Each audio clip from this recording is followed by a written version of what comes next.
The first major thorn in the side of the incoming Obama administration. There are a lot of questions about how well the president-elect and his team are going to handle it. Lawrence O'Donnell is an MSNBC analyst, an Emmy-winning writer and producer of The West Wing, and a contributor to The Huffington Post. And Regina Durgam is an MSNBC analyst and a senior diplomatic correspondent for the London-based Al Hayat newspaper. Thank you both for joining us.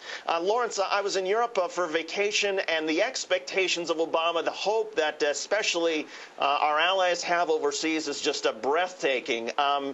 And yet they're going to sort of rub up with reality here if their expectations are not met with how he handles this. How does Barack Obama try to bridge that gap, or does he simply not do it and give U.S. allies a dose of reality when it comes to American foreign policy?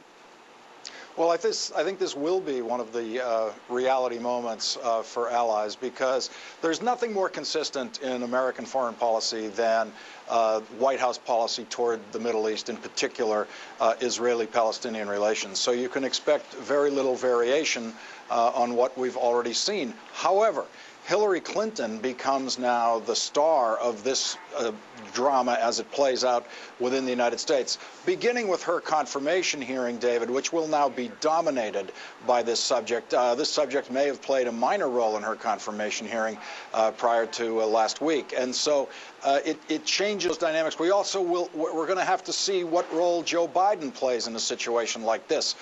Is this a moment where Barack Obama will want his vice president to step forward a little bit on foreign policy in this particular arena? We're going to see how that shakes out in the next couple of weeks.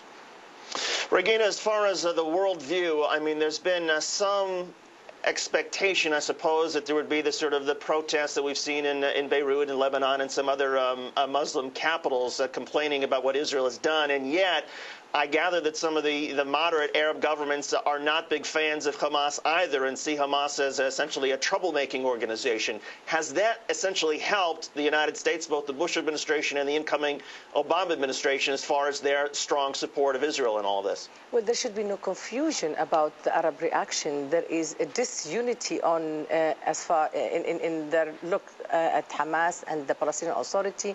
Some really are against Hamas, and some are not really happy with the choice of the Palestinian Authority to go on negotiating with Israel without results.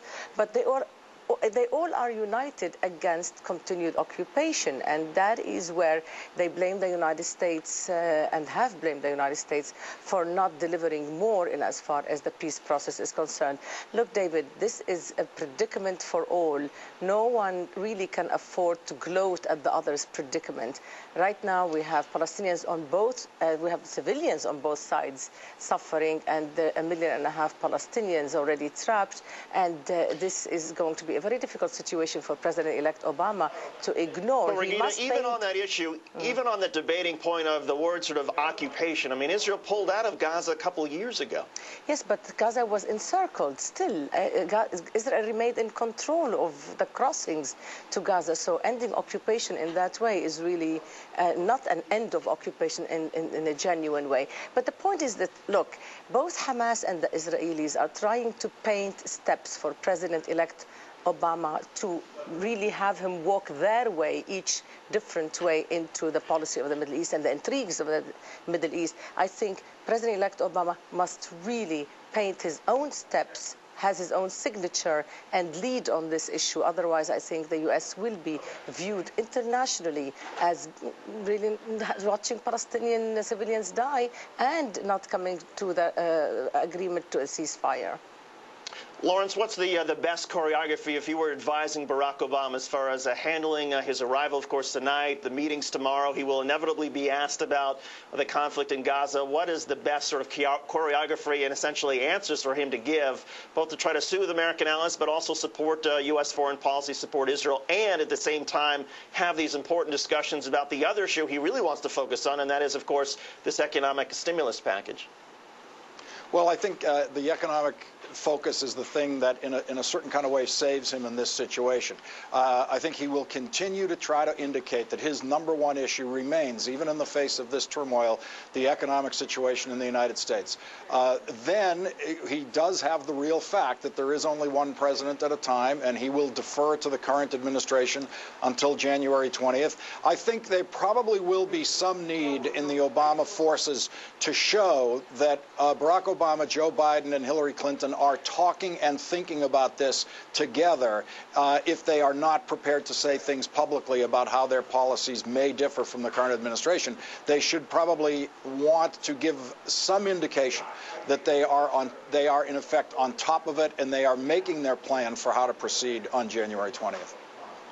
Lawrence O'Donnell, political MSNBC analyst, also Emmy-winning writer and producer of The West Wing, also contributor to the Huffington Post. Lawrence, thank you for joining us. And Regina Durgam, an MSNBC analyst and a senior diplomatic correspondent for the London-based Al Hayat newspaper, thank you as well. We appreciate it very much.